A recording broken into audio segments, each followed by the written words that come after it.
clubEFL. Το clubEFL θα συνεργαστεί με τις Gallery Languages από Ιταλία που έχουν παραρτήματα σε όλη την Ευρώπη. Και ο κύριος Τζέισον είναι εδώ μαζί μας, εκπροσωπώντας τις Gallery Languages. Θα ξεκινήσουμε με το τραγούδι της clubEFL που έχει γράψει για το clubEFL όταν πρωτογνώρισε. Και μαζί μας είναι κάποιοι μαθητές των κέντρων ξενοδοχείων Ζαχαρία που δεν πήγαν ακόμα κατασκήνωση, θα μας ρωτήσω αυτοί, και θέλουν να το γνωρίσουν από κοντά. Μπορείτε να τραγουδήσετε μαζί και να χορέψετε. Τα lyrics θα είναι στην οθόνη.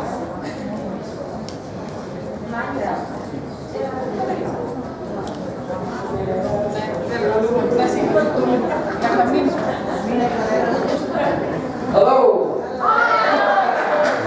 Thank you. Thank you, Maria and everybody else. So many people working together today to make this a successful 5th annual Big Bang clubEFL conference.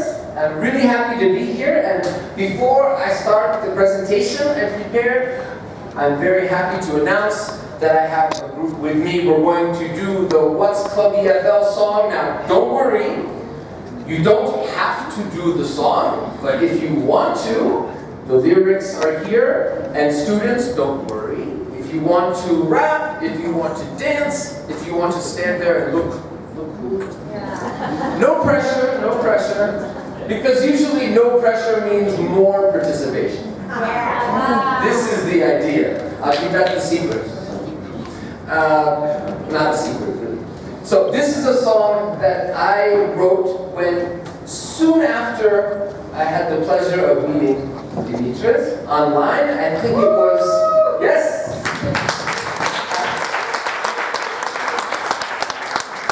I believe it was 4 years ago, almost 5 years ago, when we met. And we met because Dimitris made a quiz. I don't think I was the first, but I was really happy. Without his asking, he just made this quiz. Who's this guy? Made a quiz for my song. So great. So we started talking, and I'll tell you more when I do the presentation. He asked me if I could write a song. I said, sure, this is the song. And I think you know a little bit. A little bit. But again, don't worry. Thanks again. Oh, you're welcome again, and again, and again. So, this song is about clubEFL, of course, and really one of the earliest things I think about blended learning. Certainly the only blended learning song for children I have ever seen. So I continue to be very impressed with Dimitris and everyone who works with clubEFL. So honored to be here. This is What's clubEFL?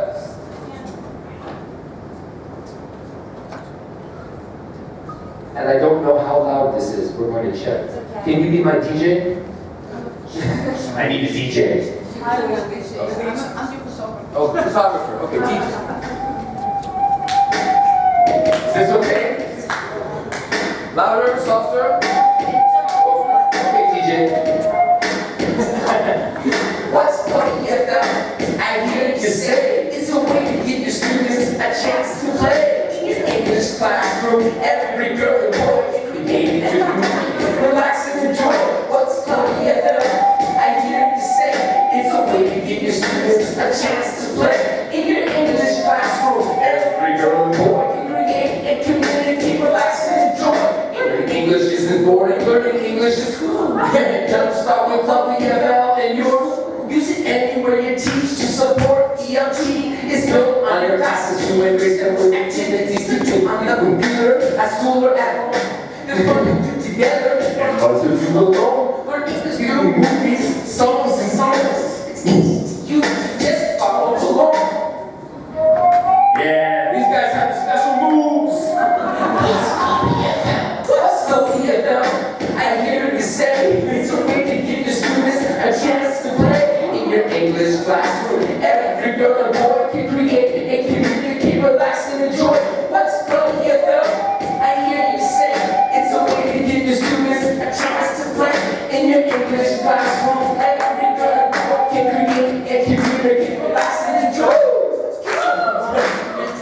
about their safety, and clubEFL is the safest place to be. Student assessment and promoting resources, countless quizzes you can use in your courses, driven by content and meaningless drills. clubEFL to build the core skills, stimulate your senses, your eyes and ears. Every student, far and near, influence your classroom with fun and good cheer. clubEFL will get you into high gear. Thank you very much. Thank you. Thank you. Thank you very much. Thank you. Thank you, kids. Thank you so much. All right. Okay. So, I'm going to do more songs with you, but first, I have a presentation. So, you can go now and then maybe, yes, after, come back. Thank you. Wonderful. One moment.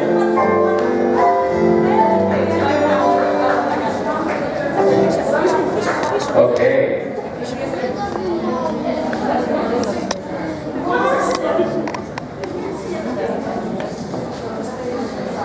Sorry, one moment. Here we go. Okay.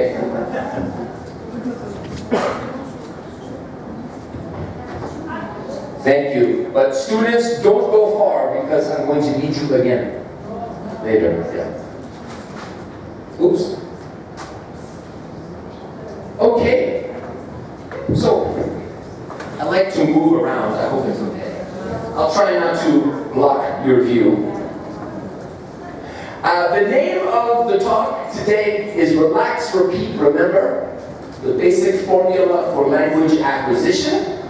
My name is Jason R. Levine. I have a name on the internet for my songs and videos. That's Fluency MC. You'll see this. Very happy, as I said, to be here. And if you look closely, you can see the logo for Gallery Languages. I'm very excited to talk to you for a few minutes about this organization I'm working with. And some of you know a little bit, if you're on Facebook, maybe thinking, what exactly is Gallery Languages and then Gallery Teachers? So I want to talk about what is Gallery Languages, what is Gallery Teachers. So Gallery Languages, which is based in England, Italy, Romania, and now Russia, Germany, we are supporting different language schools and programs, connecting teachers and students for study abroad programs, for events at schools. And we are very interested in working more with clubEFL. And the great advantage is to take what you are doing and make it more international, to have more opportunities for teachers and students here to do things outside for clubEFL, to have more opportunities. So, Gallery Teachers, which I am helping to develop personally, this is a network of teachers, independent, so you can be private school, public school, whatever, to have more professional development opportunities, webinars, materials, and also to possibly travel and do workshops or online presentations. So we're very excited about this relationship. This is me. I don't know if you can see this, but it says promoting innovation. So the reason I'm so excited to work with clubEFL is because innovation has always been so important to clubEFL, and Gallery Languages is looking for more partners like this. So this would be very nice. In September, we're hoping to do more together, clubEFL and Gallery Languages. So if you're interested, first thing you can do, galleryteachers.com is going to start in September.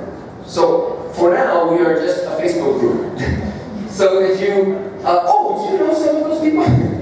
So we are promoting the conference. So Gallery Teachers is a group on Facebook, and you can read here what I wrote about the philosophy of the group. And this philosophy is not the Facebook group philosophy, this is the company as well. But for now, before the website officially launches, you can join us here. And one of the things I'm doing for Gallery is I'm doing student workshops. I'm traveling around the world to different countries. I really hope to come to Greece to do this workshop. And I just want to explain a little bit. If you go on Facebook, you can see a lot of pictures of where I've been going: Italy, Spain, France, Belgium, Germany. I'm going to Russia soon. And the event is me doing my music with students. It's 90 minutes. I've done it with 400 students in one place. So it's a nice thing for a big group event because €2 for each child or €3. It can be easy to do. It's €600, but if you don't have a big space, I can do 2 shows, right? So 1 show in the morning, 1 in the afternoon is the same price. So if you're interested in Rhyme on Time, and we say, what's the time? Rhyme on Time. What's the time? What's the time? Thank you. This is a picture of a Rhyme on Time event in Spain. And you can see a very big event. And this is the Gallery Languages team in Italy, and this is Manuela Galandri. And if you're interested in Rhyme on Time, I would love to talk about how I could come and do this in Greece. You can email her, Manuela@Gallery Languages. You can, of course, message me or email me on Facebook or through my website. So, at the end, I'll talk a little bit more. And Demetrius, I don't know if you want to say anything about this, or later we can speak, but really excited if we can work together, clubEFL and Gallery. So my presentation is on the 3 R's, right? Relax, repeat, remember. But maybe you know these 3 R's. Does anybody know these? Yes. Have you seen this before? So, yes. In the United States, where I'm from, sometimes people mention the 3 R's: reading, writing, arithmetic. So, as you can see, only one of these is actually R, because the W is silent, and then we say arithmetic. When people talk about the 3 R's, reading, writing, arithmetic, what do you think they're talking about? What is this about? Basic knowledge, core knowledge. And usually the idea is we don't really need arts education. We don't need language and music and these things. We just need reading, writing, arithmetic. So I don't like this idea, and I think these days most people agree we need to develop critical thinking skills because of 21st century. So I have these 3 R's for language learning: relax, repeat, remember. And I want to talk to you about this idea, which is very, very fundamental, and it's not a new idea, but I hope I can show you how I use this idea to develop materials, songs in particular, but whether you use songs or you don't use songs, I hope some of the ideas here with repetition and practice can help you as language teachers.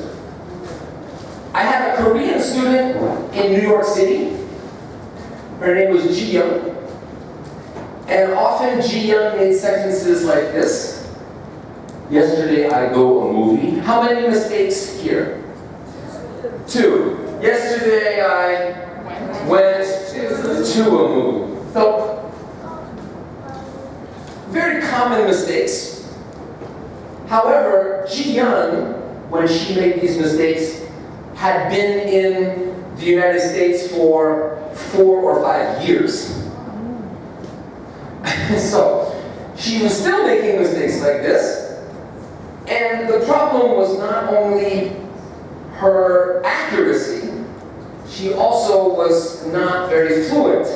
So Jiyoung, what did you do yesterday? Yesterday I went, right? So problem with accuracy and fluency. Why? Well, the big problem, even in the United States, so in Korea, of course, there's not so much English input, but even in the United States, she was not getting enough English. She was going to class, but class was limited. And after class, she was with her friends speaking Korean. She was on the internet in Korean. So she was getting low input. As a result, she didn't understand very much. Therefore, her confidence went down. Confidence goes down, what happens? You're not motivated to listen to English or read English, so you don't get input. It goes like this. Of course, this is true even more in countries where English is not the home language, like Greece. But even in the United States, this was a problem. So I wanted something the converse, right? How to make it so my students got more input, comprehensible input, of course, not anything too difficult, right? But listening and reading that they could understand to make the cycle go the other direction. I'm happy to share this PowerPoint, right? I can send it to whomever, and then you can, if you don't want to take pictures or notes. Yeah, you can take pictures too. But just if you don't want to, I'm happy to send it. It's open PowerPoint. Now this may look strange to you, but look at it for a moment. Strange, right? What do I mean? Jiyoung was not a farmer or a sailor. Most English learners are not farmers or sailors. Well, what do you think? No. Usually, do they need to exercise outside of their normal life? No, why not? They already do. They already get enough exercise naturally. Do you see what I'm talking about? Yes. But most of us, right, we need to make an effort. We don't have lives where naturally we are getting exercise. Enough exercise. We have to try, okay, I need to get in shape, so I'm going to jog or do sit-ups at home. Question? Oh. It's part of my What do you think? Would you play in a volleyball tournament without practicing with your team? It's not a trick question. No tricks. Would you practice with your team without exercising first? Probably not. You go to practice, but you've just been eating potato chips at home, watching television, go to practice, and right? Well, do you see what I'm trying to say about language? So to me, volleyball practice is the class, right? That's your class. And what I do, and what Demetrius at clubEFL, what you do, is not to eliminate the class. It's not no class. It's how to support the class, because the class is not the practice, the exercise, I think. The class is the volleyball team together. Not this, but the group. Why? Because you want to help the students in real life to use English. But there is something missing here, I think. If you just go to English class, just practice and just the tournament, it's not enough.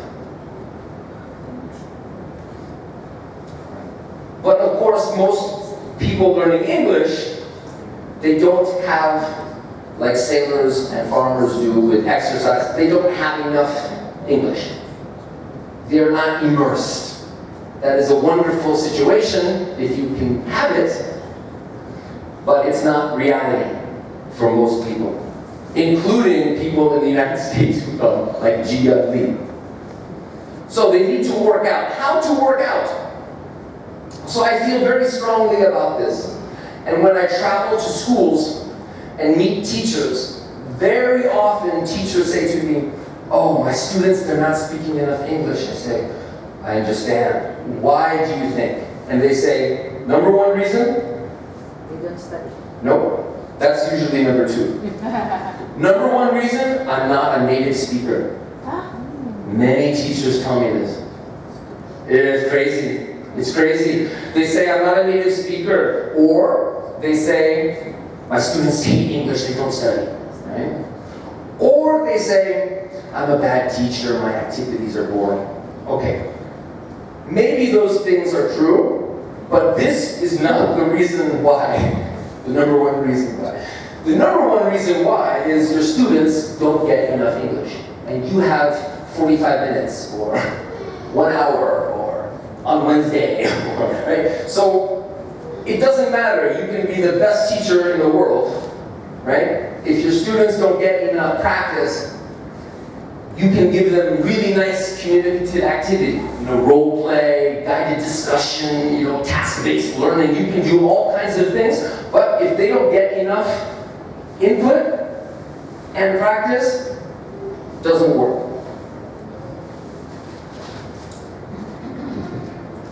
Have you heard this before? Oh, of course. Why? Basically, we agree, right? Why is this? Get a lot of input. A lot of input, thank you. But it's not just input. They get a lot of exposure, a lot of input, and anything else about kids? They need to communicate what they want to say. They have a real need, not just we're in class, the teacher wants us to speak English, right? To express themselves, to achieve a goal, good. Survive, because to survive. Survive, right? Because they need food. They need food, and they have to ask for it. Give me food. So we have input. I need to add survive. I don't have that one. Do you agree also about the next three are related? Right? To be relaxed, not worried about mistakes. And this one is very interesting because I think if you teach middle school, high school, or adult, the older the student becomes, the more active their analytical brain, so they want to know why. Why does the phrasal verb have a particle? But this doesn't always mean, and usually doesn't mean, that their proficiency in English goes up, usually. Right? So, have you seen this before?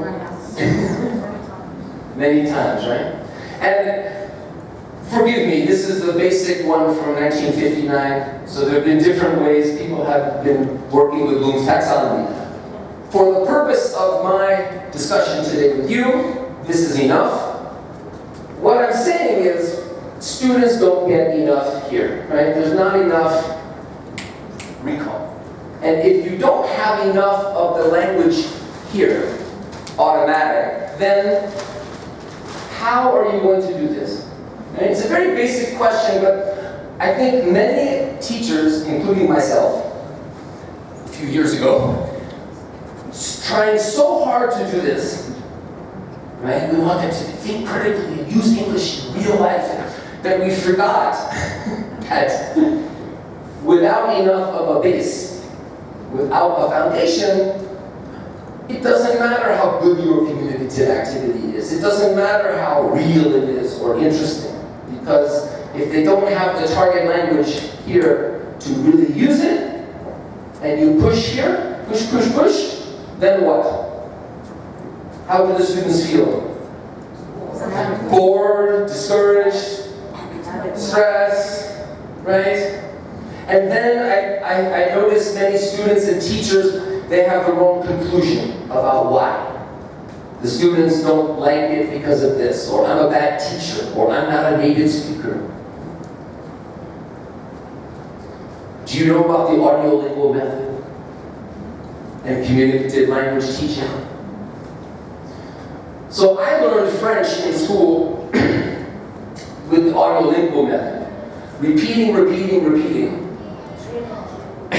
And the idea was, you repeat the conversations enough, you will have the language, and you're ready to go.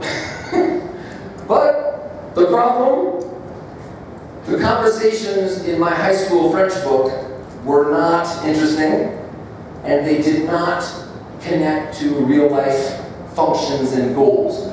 So, as a result, I don't remember them, or I remember one or two for no reason. I don't know why. So I remember one, which is, Allô Delphine, ici Alain. Oh, bonjour Alain. Il neige, allons-y dans le jardin. Hello Alan, it's Delphine. Hi, it's snowing, let's go into the yard. Why do I remember this, but I don't know how to ask for directions in French, right? This is the problem with audiolingual. Communicative approach. I was trained CELTA, with the CELTA, and then a master's in TESOL. That communicative approach was the only real approach because of the focus on, I don't have the word here, function, but yes, meaningful language in context, the language you need to ask directions, the language you need to apologize or achieve some goal. So, I continue to believe this, and I think most of us probably do. Practical purpose to use English communicatively. But the problem, remember Ji-Yeon Lee, my Korean student? She was going to communicative language teaching classes, and people sat around and talked. What do you think about gun control? What do you think about compare American food and Korean food? And Ji-Yeon loved these classes. Oh, it's interesting. I can express my opinion. Much better than audiolingual. But the problem was, Ji-Yeon did not have the language to express her opinion. Or she had a little bit, but not very fluent with mistakes. So, to me, there is not one that works better. We need to do something to try to take the best from both. Do you know this expression? Anybody? Yes. Don't throw the baby out with the...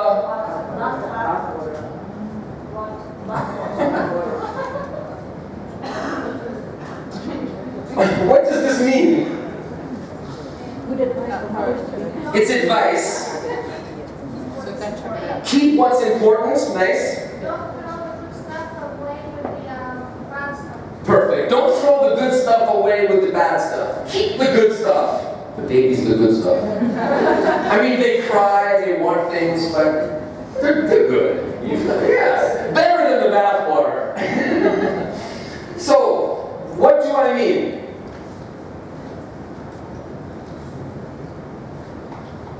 When I first was training with the CELTA, there was more attention, I thought, than now to drilling, to really getting the target language, the exposure to that language automatized more. But I don't think it's like that very much these days, because people think it's boring to repeat. And you know why they think that? Because it's usually boring to repeat. So it's not...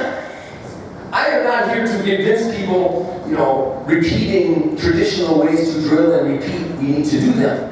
Because we don't have to. There are other ways to get repeated exposure.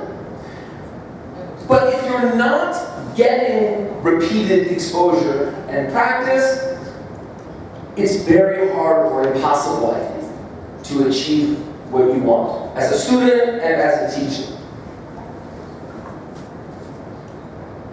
I want to show you a video. And in the video, I'm just going to show it, and you tell me why you think this video is this style, this approach.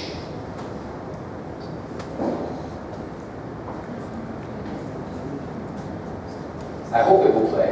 Well, I was about to ask you the same question. What's that? I don't know, but sure it's back. It's the letter D. So what? The letter D. Oh, Like to hear the story about the letter D, boys? do we have any choice? No.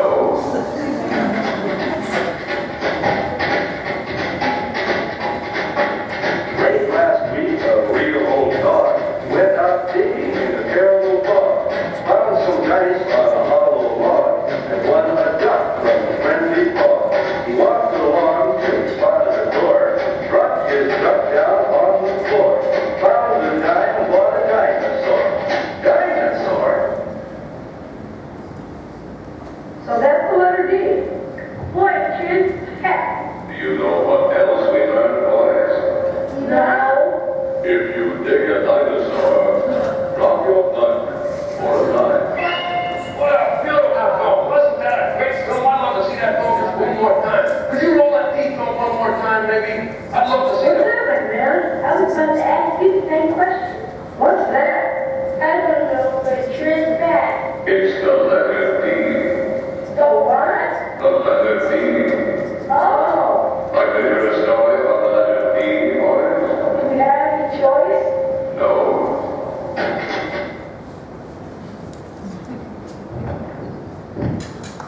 So first you see the letter D video, then Ernie from what television show?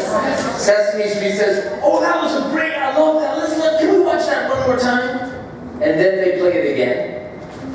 And then after, Ernie comes back again. "Oh, I really love that. Let's play it one more time." And they play it again. 4 times. This is 1969, the first Sesame Street show. This was the pilot show. The first one, they never showed this. It was never on because people said, that's going to be boring to repeat it.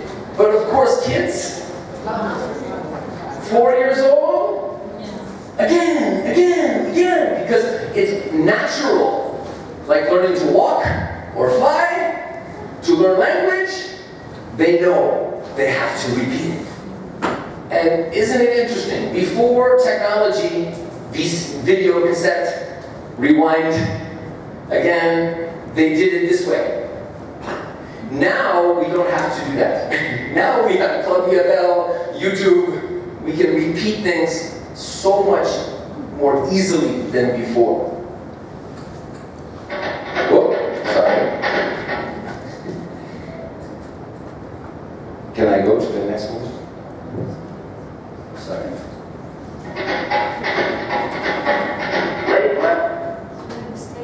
One second. I might need to escape or just this way is okay. Take a look. Do you think this is a good situation or a bad situation for me? True story. True story. That's an idea. It's an idea. It's true though. Her name was Miss Fahey. I think we usually remember the good teachers and the bad teachers. Yes. Their name, right? You don't remember the names of the other ones, just the good ones and the bad ones. She was wonderful. Seems like a good situation. She was a very difficult teacher. Very difficult, but this is all true. It's good, except one problem.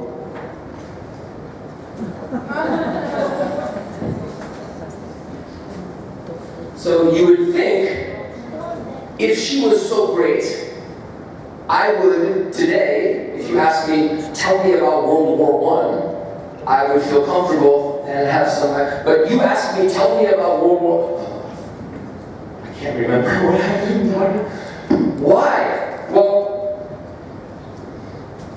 these commercials were on television at the same time that I was studying for Ms. Fahey's European history class. I have not heard these commercials repeated since then. I found them on YouTube. YouTube is great, right? But I remember everything. I remember every word of the songs. I remember everything from the commercial. Why? You show them all the time. Because I saw them all the time, but I studied in my notes all the time, too. Yeah, but there's rhythm. There's rhythm in the song, maybe. Rhythm helps. Pictures, that's good. Anything else? You are not a Victoria learner. I'm not a Victorian learner. Very possibly also. I want to show you one more video. Oh, sorry, I should tell you what this is. This is, are you ready? And maybe some of you know what this is.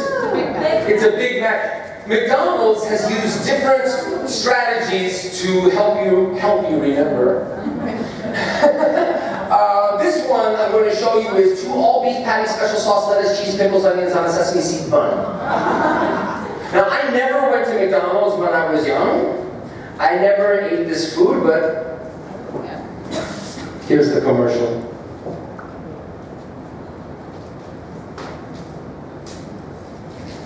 It's right here. Oop. Sorry. I think they're describing a big...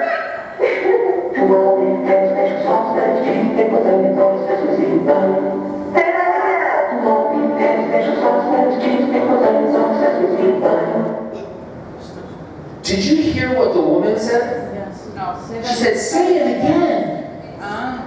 Remember in Sesame Street, Ernie says, play the letter D video, play it again, right? Just like kids, you read them the book and they say, again. And you say, but I read the book 17 times. And they say, again. Right? But when you get older, I understand. I don't need to repeat. Really? I think you do need to repeat, but the repeating must be interesting and fun. So companies spend a lot of time thinking about this, right? But teachers, we need to do this too. Yes. I was thinking about these things in my classes in New York, and one day, I don't remember exactly when or how, but I was in the classroom, and I said, with my students, I was talking to them, and I said, you know, I always, and the student said, Coca-Cola. And I said, excuse me?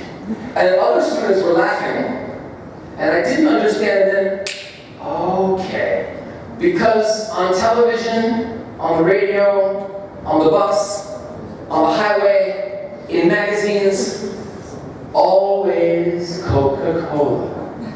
So when I said always, my student automatically, that's the knowledge base, remember? Bloom's taxonomy, that's recall. And when she said Coca-Cola, she was excited. Her confidence, her motivation, because for her, right? Always Coca-Cola. This she knew, because she had heard it and seen it enough times. But my target language on the whiteboard in the textbook was not enough.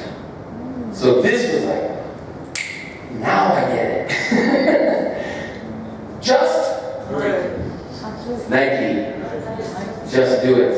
But my students did not know just a little bit, just a moment, right? They knew just do it. Now just do it is okay, a little bit functional.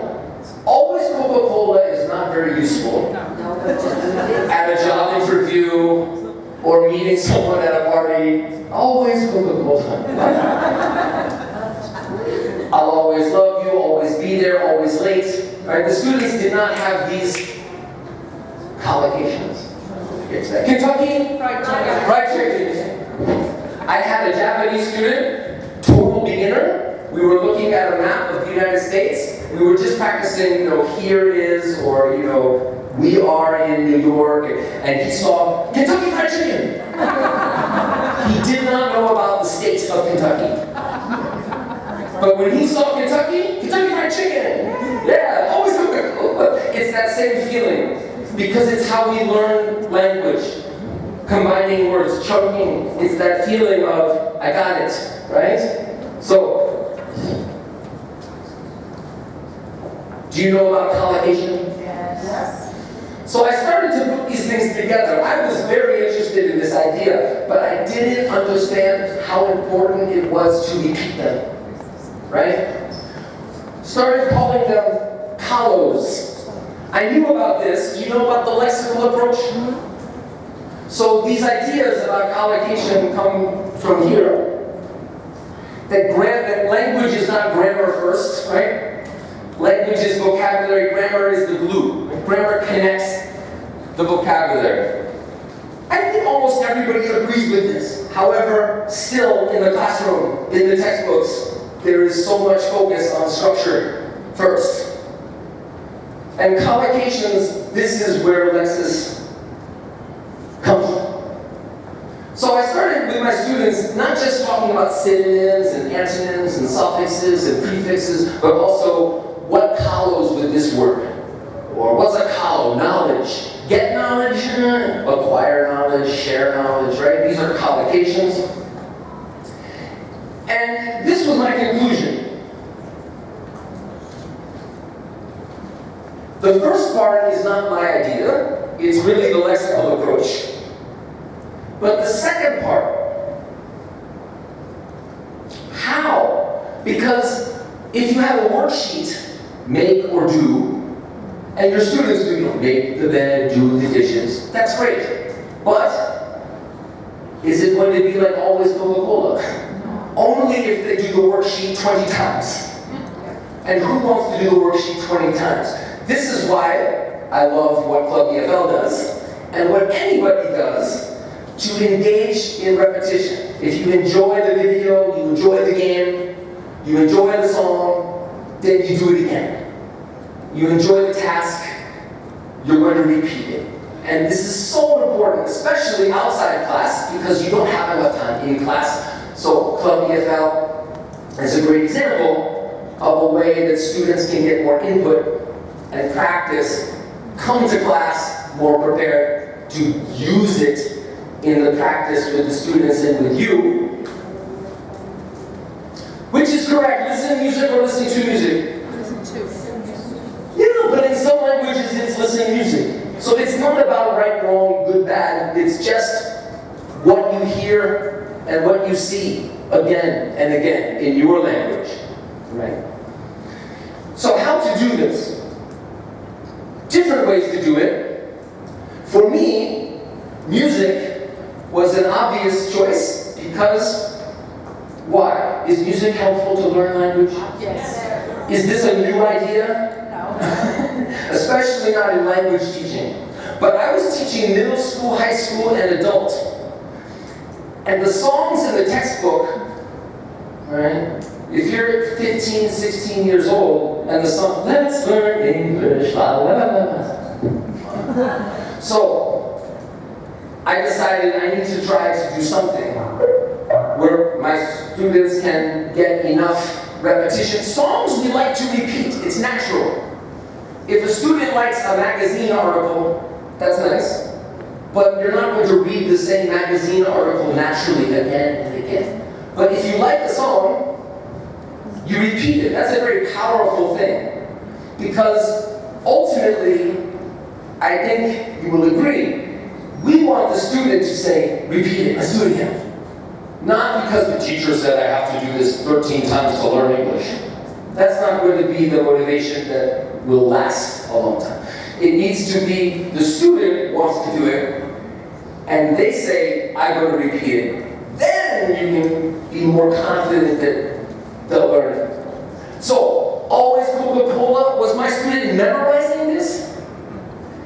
To me, memorization is, I have to learn this and then, right, on the test. But this, right, she was just watching TV. Always Coca-Cola.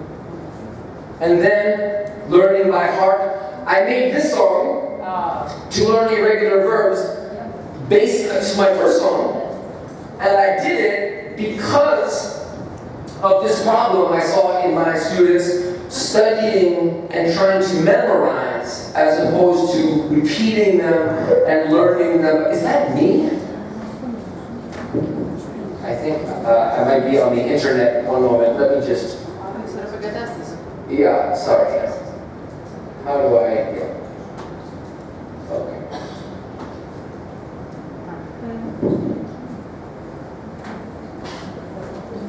Ooh. So, back here for a moment. I started to put these ideas together. So this relax, repeat, remember, thinking about when your mother sang you songs when you were small. You relaxed, you repeated, and today, 2 all-beef patties, special sauce, lettuce, cheese, pickles, onions on a sesame seed bun. Relaxed, right, watching TV. I don't have to study for my European history test. Then I'm ready to really remember this language. So collocations, especially here, repetition to build this spark. Spark is superpowered automatic recall of knowledge. The idea that when you get enough here, you have this. Why? So you can remember, bonjour, Delphine, allons-y dans le jardin. No. Because that was just, you stop there. Today, we want to go here, right? So, the idea is, I'm the knowledge man, not because I think this is the best part, but because I think this is the best part. But without this, it's not fair for the students, it's not fair for you as teachers. They need to get more. And I think it should be because they want it, not because they are told they have to. This is from one of my songs. It's the same idea. Let's build a base to support higher thought and hold on to all of the things that we're taught. That's from a song I have to learn American geography. This is me with some high school kids and some young learners. I call these songs collotunes. I want to do a few songs for you. Can we do some songs? Yeah. I want to show you a bit. The first song I want to do is called Turn It On. And before we begin the song,